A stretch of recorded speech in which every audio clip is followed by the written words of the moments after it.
नमस्कार, आप देख रहे हैं वन उत्तर प्रदेश। मैं हूं आपके साथ ऋषभ पांडे। बुलेटिन की शुरुआत करेंगे इस वक्त के हेडलाइंस के साथ।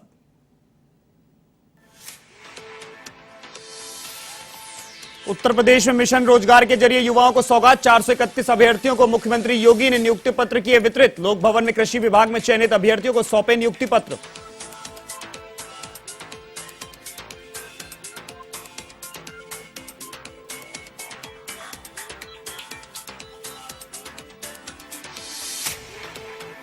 पूर्व केंद्रीय राज्य मंत्री स्वामी चिन्मयानंद की बढ़ी मुश्किलें। शिष्या से दुष्कर्म मामले में एमपी एमएलए कोर्ट से फरार घोषित। 2011 के मामले में गैर जमानती वारंट हो चुका था जारी।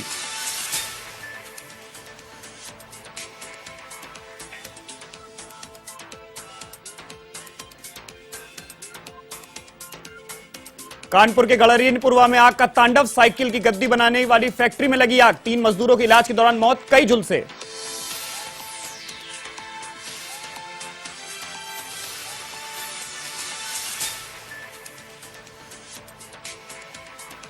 देवरिया में वृद्धा की हत्या के मामले खुलासा। बेटे की बहू ने ही प्रेमी के साथ मिलकर की थी हत्या। 3 गिरफ्तार।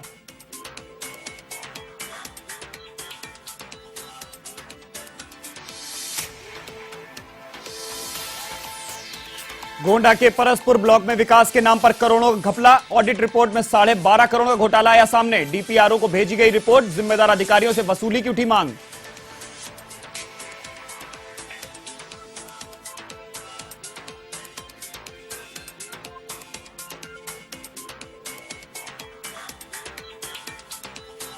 अब खबरें विस्तार से। उत्तर प्रदेश में मिशन रोजगार के जरिए युवाओं के सपनों को पंख लग रहे हैं। साल 2017 में योगी आदित्यनाथ के सत्ता संभालने के बाद से उत्तर प्रदेश में पात्रता में खरा उतरने वाले अभ्यर्थियों को शुचितापूर्ण और पारदर्शिता से रोजगार के अवसर मुहैया कराए गए। लोक सेवा आयोग की तरफ से राजकीय विद्यालयों में चयनित प्रवक्ता व सहायक अध्यापकों को जल्द ही मुख्यमंत्री योगी आदित्यनाथ ऑनलाइन नियुक्ति पत्र देंगे। वहीं आज 431 अभ्यर्थियों को मुख्यमंत्री नियुक्ति पत्र वितरित किए। लोक भवन में समारोह के दौरान कृषि विभाग में चयनित अभ्यर्थियों को नियुक्ति पत्र सौंपे गए। विकास मिश्रा,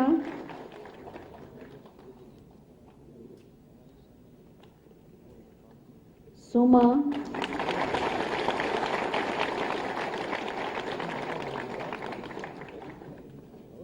और गौरवान्वित महसूस कर रही हूँ।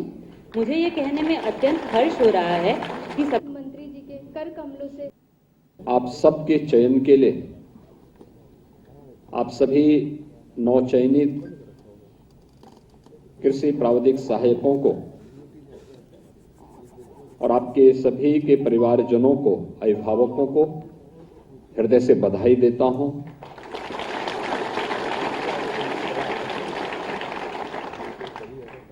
अभी कुछ चयनित अभ्यर्थियों को नियुक्ति पत्र मैंने वितरित किया और मैं देख रहा था कि उनके पास अच्छी डिग्री के साथ साथ एक अच्छा अनुभव भी है,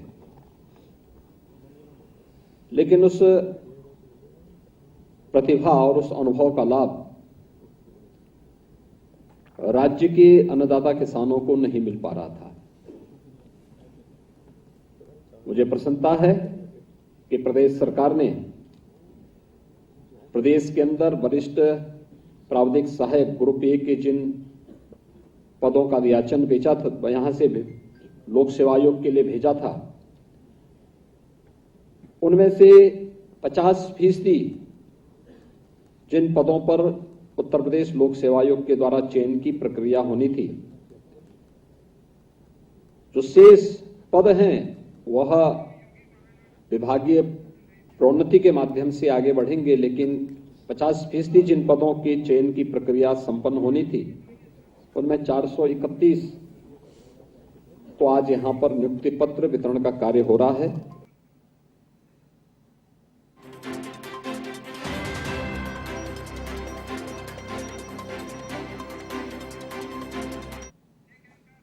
चलिए आपको सीधा लेकर चलते हैं वाराणसी, जहां उत्तर प्रदेश के मुख्यमंत्री योगी आदित्यनाथ संबोधित कर रहे हैं। कार्यक्रम में केंद्रीय गृह मंत्री अमित शाह भी मौजूद हैं। संदेश न केवल उत्तर प्रदेश के अंदर बहुत सकारात्मक रूप से रहा है, बल्कि तमिलनाडु से आए हुए अतिथियों ने भी बहुत नजदीक से इसको अनुभव भी किया है और मुझे जिस दिन तमिलनाडु से आए हुआ पहला समूह प्रयागराज में गया था, उस दिन प्रयागराज में भी मुझे भी जाने का अवसर प्राप्त हुआ था। जिस दिन समूह अयोध्या गया था, मुझे उस दिन अयोध्या भी जाने का अवसर प्राप्त हुआ था। और मैंने देखा था कि बहुत सारे लोग ऐसे थे जिनको पहली बार उत्तर प्रदेश में, काशी में, प्रयागराज में या अयोध्या में आने का अवसर प्राप्त हुआ था और उन्हें लगा कि वास्तव में देश की दो प्राचीन परंपराएं एक साथ मिलकर के आदरणीय प्रधानमंत्री जी के उस संकल्प को, जो एक भारत श्रेष्ठ भारत है, उसे साकार कर रहे हैं। इसके लिए हम सब आदरणीय प्रधानमंत्री जी के प्रति हृदय से आभार व्यक्त करते हैं और केंद्रीय शिक्षा मंत्रालय को इस बात के लिए हृदय से धन्यवाद देते हैं कि एक महीने से भी ये परंपराएं, ये कार्यक्रम बहुत कुछ कह रहा है। खासतौर पर जब हम काशी की बात करते हैं तो काशी भारत की आध्यात्मिक और सांस्कृतिक राजधानी के साथ साथ कला, संस्कृति का एक अद्भुत केंद्र बिंदु रहा है। उत्तर प्रदेश भारत की आध्यात्मिक और सांस्कृतिक विरासत का प्रतिनिधित्व करता है, तो तमिलनाडु में इन सभी समानताओं को लेकर के कला, संस्कृति, ज्ञान की उस प्राचीनतम परंपराओं का नेतृत्व करता है। इन दोनों परंपराओं का काशी तमिल संगमम के माध्यम से अद्भुत संजोग एक नए संगम का निर्माण करती है, जो एक भारत श्रेष्ठ भारत की परिकल्पना को साकार करता है। और आदरणीय प्रधानमंत्री जी की प्रेरणा से केंद्रीय शिक्षा मंत्रालय ने, संस्कृति मंत्रालय ने इसे साकार किया है। यह सचमुच अद्भुत है, अविस्मरणीय है और अभिनंदनीय है। उत्तर प्रदेश और तमिलनाडु में एक और समानता देखने को मिलती है और वह समानता है आदरणीय प्रधानमंत्री जी के आत्मनिर्भर भारत की परिकल्पना को साकार करने के लिए परंपरागत उद्यम को, एमएसएमई में सूक्ष्म लघु मध्यम उद्यम के सबसे बड़े भारत के दो बड़े केंद्र हैं, जिसमें एक उत्तर प्रदेश है और दूसरा तमिलनाडु है। इन दोनों के बीच की समानता आदरणीय प्रधानमंत्री जी की आत्मनिर्भर भारत की परिकल्पना को साकार करने में भी ये मदद कर रही है। यहां पर लगा हुआ एग्जीबिशन इसका उदाहरण है और काशी उसका केंद्र बिंदु है। काशी में बहुत सारे ऐसे प्रोडक्ट हैं जिनको पिछले 8 वर्ष के अंदर यहां के आर्टिजन्स को मान्यता मिली, उन्हें जीआई टैग मिला और वैश्विक मंच पर उन्हें एक नई पहचान मिली।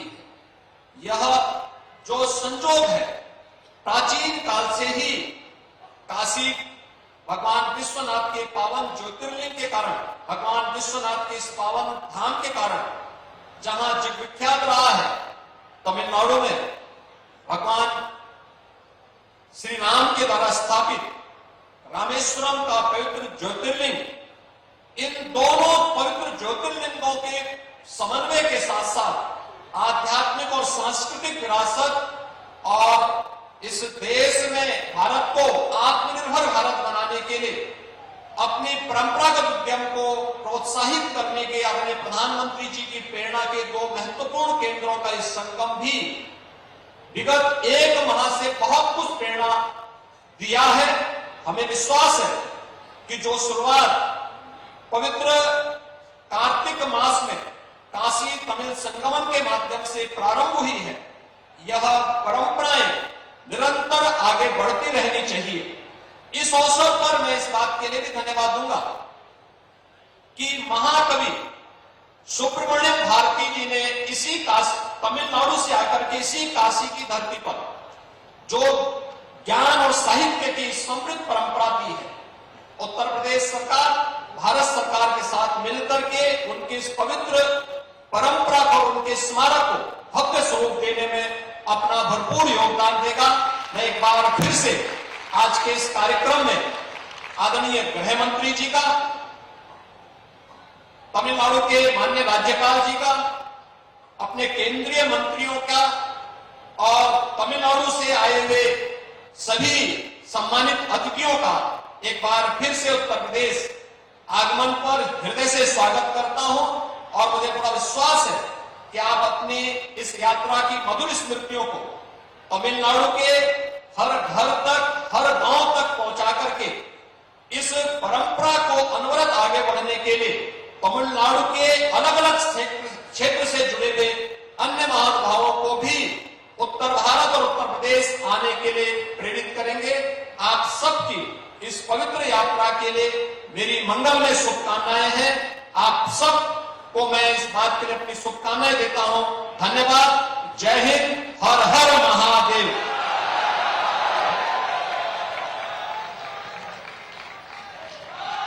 நன்றி. உத்தரப்பிரதேச மாண்புமிகு முதலமைச்சர் அவர்கள் தம்முடைய உரையில் விஸ்வநாதரின் இந்த பூமிக்கு அனைவரையும் மனமார்ந்த வாழ்த்துக்களோடு வரவேற்பதாக கூறி புனிதமான கார்த்திகை மாதத்தில் மங்கள तो अब मुख्यमंत्री योगी आदित्यनाथ तो काशी तमिल संगमम में सुन रहे थे। बढ़ेंगे अगली खबर की तरफ। इधर गोंडा में शानदार पहल सामने आई है उत्तर प्रदेश सरकार की, जिसमें स्कूल में पढ़ने वाले बच्चों के साथ साथ अब उनके अभिभावक भी अभिभूत हो रहे हैं। दर्जनों प्राथमिक और उच्च प्राथमिक विद्यालयों में डाइनिंग सेट का निर्माण करवाकर उन बच्चों के चेहरे पर मुस्कान ला दिया जो बच्चों को खड़े होकर, चलकर, धूल मिट्टी बारिश के साये में मिड डे मील खाना पड़ता था और परिसर में गंदगी भी हो जाती थी। लेकिन शानदार डाइनिंग सेट बनने के बाद अब सभी बच्चे डाइनिंग सेट पर बैठकर खाना खाते हैं, जो बच्चों को इस बात का एहसास दिलाता है कि सरकारी स्कूल अब किसी प्राइवेट स्कूल से पीछे नहीं रहा। इसी नायाब पहल और बेहतरीन सोच के लिए सीडीओ गौरव कुमार की जिले भर में जमकर प्रशंसा हो रही है।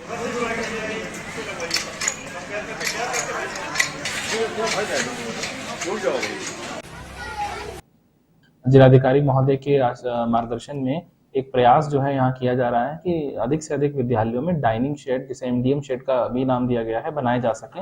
ये एक टेम्पररी शेड के रूप में रहेंगे जिसमें एक मेस टाइप की व्यवस्था हो सके, जिसमें सीमेंटेड बेंच और डेस्क हो जहाँ बच्चे बैठकर खाना खा सकें, ताकि कोई पक्षी ऊपर से जा रहा है या धूल मिट्टी बारिश ऐसे किसी भी परिस्थिति में बच्चे आराम से सुरक्षित रूप से हाइजीनिक खाना खा सकें। इसको यथासंभव किचन के पास बनाया जा रहा है। वर्तमान में 9 विद्यालयों में ऐसा डाइनिंग शेड जो है बनाया जा चुका है और अभी लगभग 20 विद्यालयों में जो है अभी और जो है।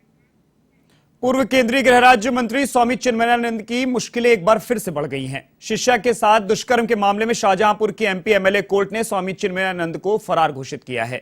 इससे पहले कोर्ट चिन्मयानंद के खिलाफ गैर जमानती वारंट जारी कर चुका है। दरअसल 2011 में स्वामी चिन्मयानंद की शिष्या ने उन पर बंधक बनाकर दुष्कर्म करने का मामला दर्ज कराया था।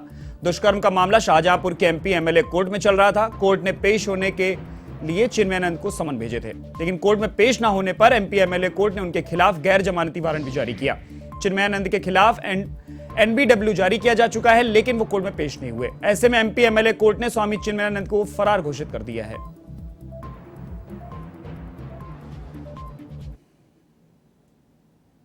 आज कोर्ट ने 82 की कार्रवाई करी है। उनकी एप्लीकेशन आई थी, उन्होंने समय मांगा था और कहा था कि 19 तारीख लगी हुई है अग्रिम जमानत के लिए हाई कोर्ट में, लेकिन वो खारिज कर दी एप्लीकेशन कोर्ट ने और 82 की कार्रवाई करी है। 82 कार्रवाई में उनको फरार घोषित कर दिया। जी जी। तो ये अगली डेट कब लगाई है? अगली डेट 16 तारीख लगाई, 16/1। कानपुर के फजलगंज थाना क्षेत्र के गड़ेरिनपुरवा में उस वक्त हड़कंप मच गया जब साइकिल की गद्दी बनाने वाली फैक्ट्री में अचानक आग लग गई। सूचना पर पहुंची पुलिस और फायर ब्रिगेड के कर्मियों ने कड़ी मशक्कत के बाद आग पर काबू पाया। वहीं इस आग में झुलसे 11 मजदूरों को इलाज के लिए अस्पताल में भर्ती कराया गया, जहां इलाज के दौरान 3 मजदूरों की मौत हो गई और गंभीर रूप से घायल 2 मजदूरों का इलाज किया जा रहा है।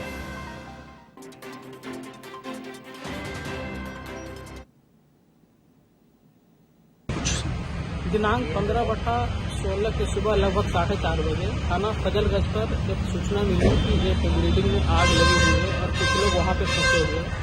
उक्त सूचना पर थाना फजलगंज की फोर्स एवं फायर ब्रिगेड की टीम तत्काल प्रभाव से मौके पर पहुंची। वहां पे पहुंचने के बाद पाया कि एक बिल्डिंग में जिसमें आग लगी हुई है।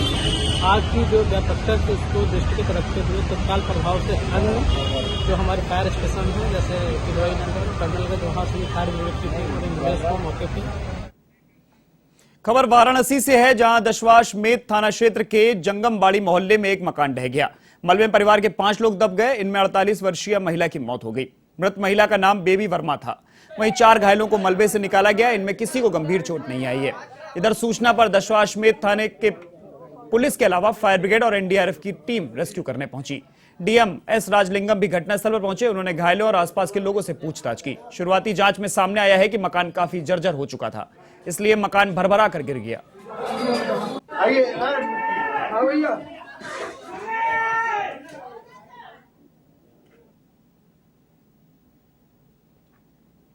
छत गिर गया था। छत गिरने से कुछ लोग अंदर दब गए थे।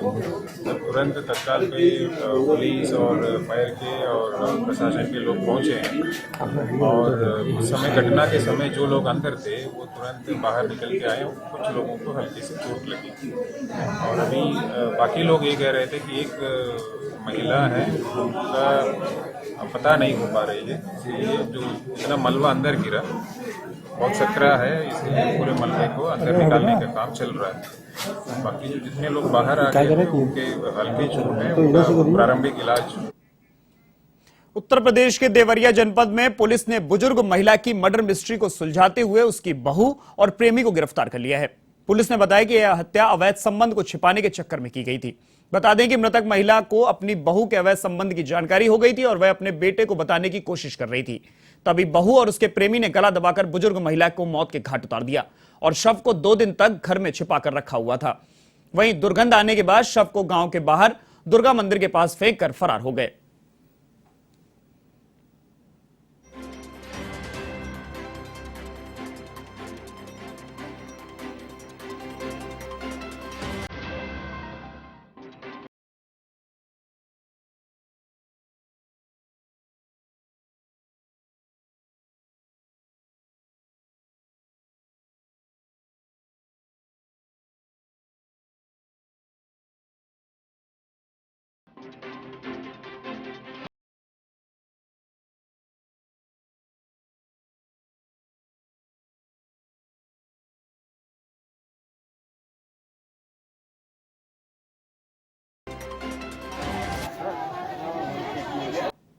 महिला का शव गांव के दुर्गा मंदिर के पास से बरामद हुआ था, जिसमें विवेचना प्रचलित थी। यह तथ्य प्रकाश में आया कि मृतका की बहू का प्रेम प्रसंग गांव के एक युवक के साथ था। मृतका को इस बात की जानकारी। चलिए आपको सीधा लेकर चलते हैं वाराणसी, जहां काशी तमिल संगमम के समापन समारोह में केंद्रीय गृह मंत्री अमित शाह संबोधित कर रहे हैं। भारतीय प्रौद्योगिकी संस्थान चेन्नई के प्रोफेसर बी कामाकोटी जी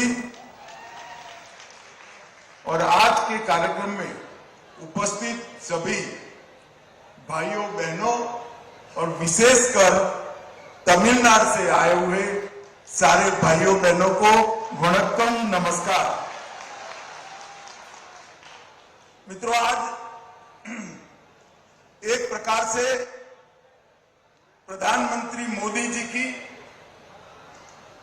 काशी तमिल संगमम की कल्पना की पूर्णाहुति होने जा रही है।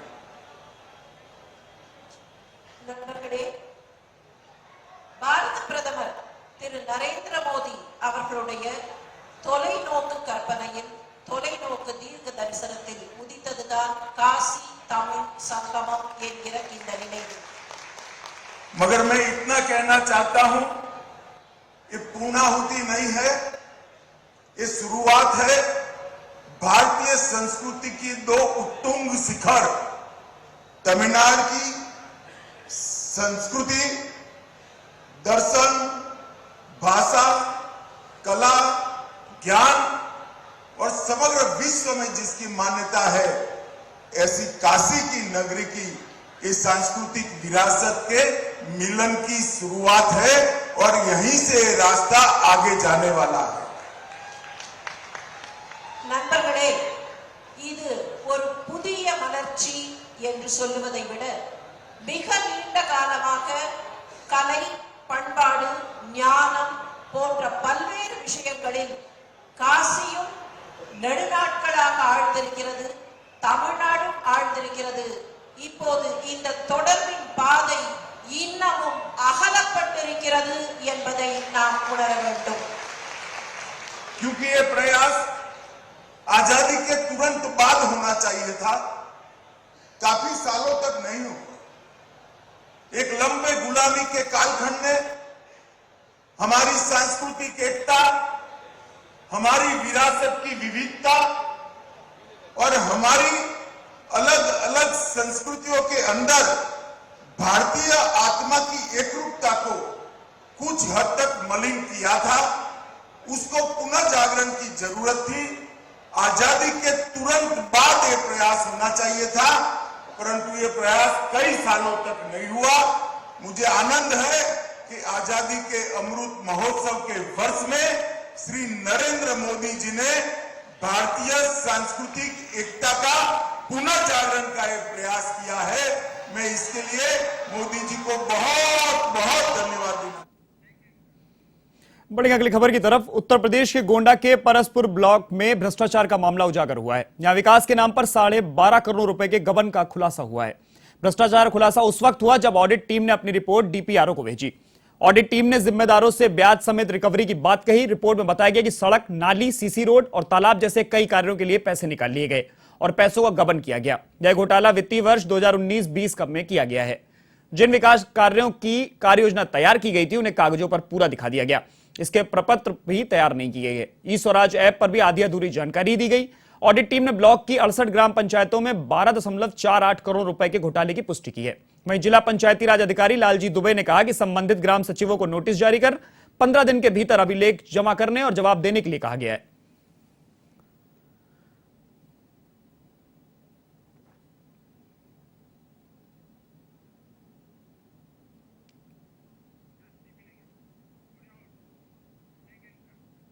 राजधानी लखनऊ में स्वास्थ्य सेवाओं को लेकर लगातार सवाल उठते हैं। आखिर अस्पतालों में किस तरह की सुविधाएं मिल रही हैं? अभी भी डेंगू के मरीज मिल रहे हैं। डेंगू के 18 नए मरीज मिले हैं। इंदिरा नगर में 5, आलमबाग में 4 और अलीगंज में 3 लोग डेंगू की चपेट में आए हैं। मच्छर पनपने की स्थिति पर 18 घरों को नोटिस भी जारी किया गया। इन्हीं सब बातों को देखते हुए किस तरह की व्यवस्थाएं हो रही है, इस पर एवन टीवी संवाददाता जय त्रिपाठी ने स्वास्थ्य महानिदेशक डॉक्टर लिली सिंह से खास बातचीत की।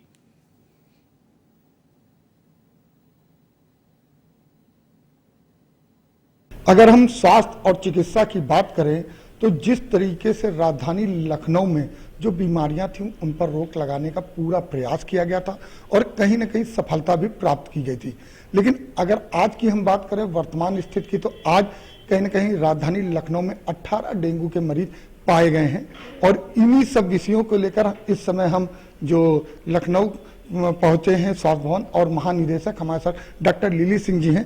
आइए उनसे जानते हैं कि मैम जिस तरीके से कहीं ना कहीं अगर देखा जाए तो डेंगू पर एक बार विजय प्राप्त किया गया था, लेकिन आज फिर 18 मरीज पाए गए हैं और 18 मरीज में इंदिरा नगर, अलीगंज और ऐसे इलाके हैं जो वीआईपी इलाके हैं, उसके बावजूद भी इस तरह की बीमारी, तो इसको लेकर स्वास्थ्य विभाग किस तरीके से जो है अस्पतालों में व्यवस्था कर रहे हैं? डेंगू के ऊपर अभी काफ़ी प्रभावी नियंत्रण प्राप्त किया जा चुका है। कल की रिपोर्ट के अनुसार हमारे पूरे उत्तर प्रदेश में 12 केसेस रिपोर्ट हुए थे, जो कि हमारी रिपोर्ट के अनुसार लखनऊ में केवल 2 केसेस रिपोर्ट हुए थे। तो ये उसके हिसाब से मतलब केसेस में भारी कमी है और सीजन भी चेंज हुआ है। हर बीमारी का एक अपना एक सीजन भी होता है और उसके हिसाब से भी कंट्रोल हुआ है। उसके इधर संभल में राष्ट्रीय जेंडर अभियान के तहत कार्यशाला का आयोजन किया गया, जिसमें जिलाधिकारी मनीष बंसल ने कार्यशाला का शुभारंभ किया। जिलाधिकारी ने लोगों को जेंडर के बारे में विस्तार से जानकारी देते हुए कहा कि हम सभी महिला पुरुषों को एक दूसरे के प्रति भेदभाव नहीं करना चाहिए, एक दूसरे का सम्मान करना चाहिए। महिलाओं को निडर होकर कार्य करने का अधिकार दिया गया है। वहीं आई जिजीविषा सोसाइटी की मंजरी उपाध्याय ने लैंगिक हिंसा, समानता, बालिका शिक्षा, भ्रूण हत्या और बाल विवाह सहित कई मुद्दों पर अपनी बात रखी। जो किसी भी प्रकार से हो सकता है। अब यहाँ पे देखिए, ये तो थोड़ा विषयांतर होगा। रुकेंगे एक छोटे से ब्रेक के लिए। ब्रेक के बाद खबरों का सिलसिला जारी रहेगा। आप देखते रहिए एवन टीवी।